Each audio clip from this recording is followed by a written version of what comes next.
Alright guys, Shay here, don't even bounce up, you guys are well. So, back with number one. As you can see, I'm not in my lounge, for the first time I think ever, since the start of this whole channel.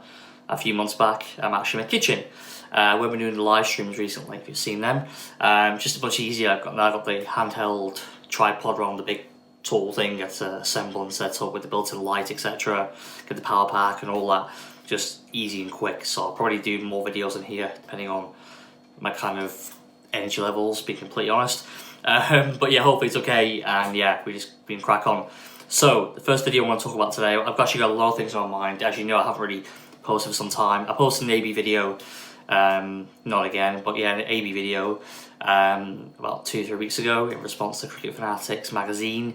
But my own content really, I haven't done for some time really, and I've had a lot of things to talk about. So I want to kind of get into it, just knock out as many videos as I can really. And I want to start with Alex Hales and his, not personal feud, but obviously ongoing issue, which, well, unfortunately for him, that he has with Eoin Morgan, who's obviously the current England T20 and ODI captain. So obviously Alex Hales is well, a very good player in those formats. And it's a bit disappointing reading the whole thing. I mean, for me, when the 55-man squad was announced, I was expecting Hales to be on the, to be honest with you, even though Morgan said, I know he intimated that obviously the trust needs to be there, but I thought he might have just snuck in and then be another interview maybe after that one. But I think maybe Morgan was already announcing the fact that Hales was not going to be in that squad by holding that interview prior to being announced. And to be honest with you, I'm just disappointed. I mean, I think I've seen a lot, I've heard a lot, I've watched a lot on this whole situation. I mean, for me, Alex Hales, obviously, I think we all can agree he's a very, very good white ball player, and that England, in another era, would be begging for his services. But there's a few reasons why he's not in that squad, and it's not just down, obviously, to his playing ability. I should say. And it's not just down to the fact that he's obviously had a couple of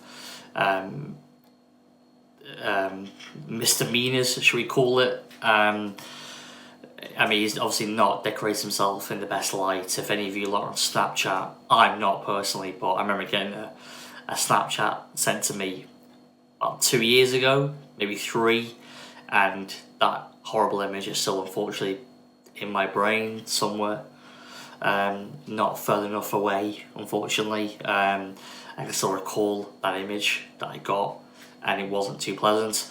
Obviously, the situation in Bristol with Ben Stokes, he was obviously part of that as well, as we know. And then obviously now the situation he's had on the old flake, in it really. He's so it's a shame, isn't it? Really. I feel like he's a bit of a playboy character, maybe, Alex Hales, and that's just really disappointing because he's such a wonderful player. I mean, I remember the 2016 the One Day Cup final, the Royal London One Day Cup final, which I was there for. Sorry and Notts, and he played an absolute blinder, and they waxed us that day. Sorry, got hammering everywhere, really. And Hales got man of the match, I'm pretty sure, with a really good knock. I can't remember how many it was now. I don't think he's got 100, I can't remember, but I remember obviously winning the game pretty much for Notts that day. But anyway, so I obviously played for Durban Heat as well in the MSL, obviously they're my team, Durban Heat. And he just, he did really well for them. They went off to BBL, did really well for Sunday Thunder, did well for in the PSL. And he's obviously shown his his credentials in the shortest format of the game, international level. And I think, like, with Eoin Morgan, there's obviously the barrier from not being selected. I think the problem with Eoin Morgan, I obviously you can't deny he's a great captain. I mean, you're let's say if England managed to win the T20 World Cup in Australia or India, whenever that happens, you're going to get a T20 World Cup next year, aren't you? You're going to get one. If they win that and then obviously jointly hold the 50 over World Cup and the T20 World Cup. You talk about an ATG right there. Do you know what I mean? So Eoin Morgan will go down as well. Probably. I mean, you could argue from now, but if he wins the T20 World Cup as well, he goes down as the greatest white ball captain we've ever had. So the problem with Alex Hales is he holds absolutely massive currency. He's like richer than Jeff Bezos, do you know what I mean, with the ECB. He can say it as he pleases, he can dictate as he pleases, as much as he doesn't say it. But I think with Eoin Morgan, what disappoints me a little bit, he seems a bit of a petty character. So I think about it, and I think like the situation with Derby Milan and you know, how that played out after the New Zealand series, we did really well. He obviously came out, Eoin Morgan frustrated when it run. I wanted to not out in that match. I can't remember the venue, but he was obviously quite unhappy that Milan didn't seem to be playing for the team, which obviously is a real core principle of Eoin Morgan's kind of thinking and belief system behind what makes a winning team. And I think even Milan, he realised that. He thought then at the time that he wasn't a team player. He wanted to keep his knot out, get his average up, and look better in the eyes of everyone, apart from his captain, it seems.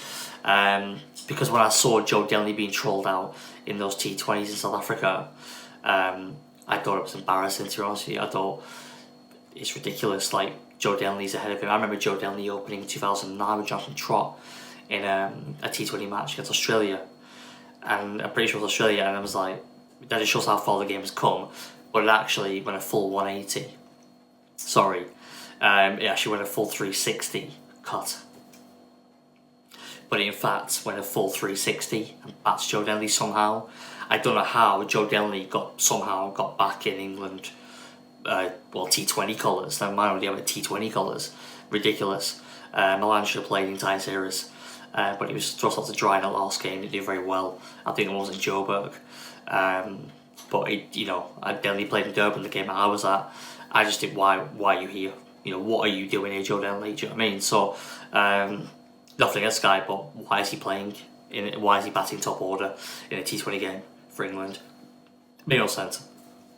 But anyway, I'm being facetious to a certain extent. I'm aware, obviously, of his white ball form for Kent. That being said, Milan obviously came off to a hot trot in New Zealand. He should have played. But anyway, the point is here is that Eoin Morgan seems to hold grudges. In my opinion, I feel like he can be, when he's got kind of a red X against your head, that's pretty much it for you. I don't think there's much of a way back.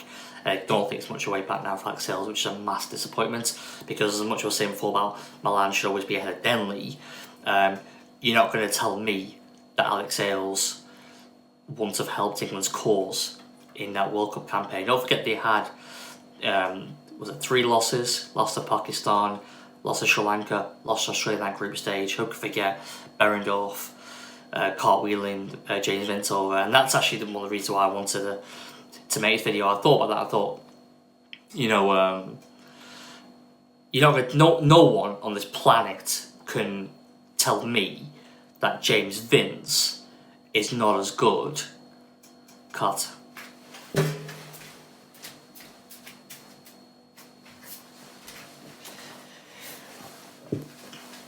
No one's going to tell me that James Vince is as good as Alex Hales in the white ball format. There's no one. There's no one to convince me that at all. James Vince isn't good enough at any level, in my opinion. I think he's a very, very, very good county player, and I really wish it had worked out for him at test level. I think the ship might have sailed by now, to be honest with you. But okay, right now, we're looking at it and we're saying you still played that World Cup game against Australia. Was it 2 or 3 games he played when Rowe was injured? That could have gone a whole different way. Now, if obviously Alex Hales lined up alongside Bairstow rather than James Vince, that England would have still were looking very solid. But what happened was they lost those games. That's why they brought Rowe back. They were desperate to bring him back that semi-final. He wasn't fully fit, but he played. Obviously, he made runs, did well, and obviously justified Baylor's selection to get him back to the team, him and Eoin Morgan. But you're not saying they whisked away from going out, but it could have gone a lot differently, that World Cup. So listen, you kind of, you live and die by your principles, don't you? To a certain extent. And Owen Morgan, obviously, I mean, I understand why they dropped him from the squad. I mean, they said about derailing and all this stuff. They really derailed the campaign, and he could have completely thrown it off. And I get that. I understand the anger towards Alex Hales, but the guy served his time. He's missed out on a World Cup at home, and part of what will probably go down as probably the greatest achievement, sporting achievement of most of those players that played, and we're part of that squad, to be honest, a year ago, and Alex Hales missed that. Alex Hales has been an excellent player in white ball formats for a long time now. I think about the knockout Pakistan, for example. I mean, he's been a ferocious player for England at times, and we'll start to find his form again. And it's not going to pick up for that 55. I agree with Nasser saying he should be pick for the 55, go to the back of the queue, work your way in. But the thing is now for him, there's the people that want his spot. For example, Tom Banton. These young guys are coming through that want to take his spot now, and the thing is that England now have so much talent at white ball level that they don't need maybe Alex Hales as much. It's a bit of a shame, really, because then the lines get blurred. Is Alex Hales been dropped purely because of his misdemeanors over a year ago now? Or is it because partly to do with the fact that they don't need him from a playing perspective? Do you know what I mean? Like, if they were a team of 20 years ago, less than that, 10 years ago, 10, 12 years ago, they had, Michael Long and Craig Kieswetter opening the batting, as we know, at that 2010 World Cup. But actually, before that, you put like Jonathan Trott-Giovanelli opening. You feel like, I go back even after that, really, up to that 2015 World Cup, even Hales was playing then. But the point is, if Hales had messed up a few years ago, would he have been treated the same? I'm not sure he would have. And I think the problem here is that England have the problem with Hales anyway, is that England has so many options that you can do away with someone like him and not be hurt so much because of the ability of, Johnny Bairstow's just completely miraculously made himself into a wonderful white ball player at international level, which I don't think anyone really saw that a few years ago. And look how he is now. Was he averaging 47? That's been last year. That's been crazy. I saw some stat recently. He's one of the top white ball players in the world in terms of average. So, I think with Johnny Bairstow, he's done so well, Roy's done well. It's the people, I guess, behind him are going to come in. James Vince is not going to be the one. Tom Banton, yes, but he's still young and raw. I still think there's very, very, very much a place for an Alex Hales 9/11 somewhere, in that team. Top 3, you would say. But definitely in the squad. I think it's really unfortunate. And I think that Alex Hales may go down as a wasted talent. Although, that being said, obviously, he's performed exceptionally well on the world stage for England. But I don't think he'll ever get spoken about as highly as maybe he could have. And that's a real shame because of the person he is off the field. I believe he's a second chance. He's 31 years old now. Do you know what I mean? Morgan's not going to quit for another year or so. He'll be 32. More guys come to the fore. His ship might have sailed. And that's quite sad to say, actually, that his ship has already sailed, potentially. I'm disappointed. I wish that Hales was given the chance, the opportunity to prove himself. He could have issued a public apology.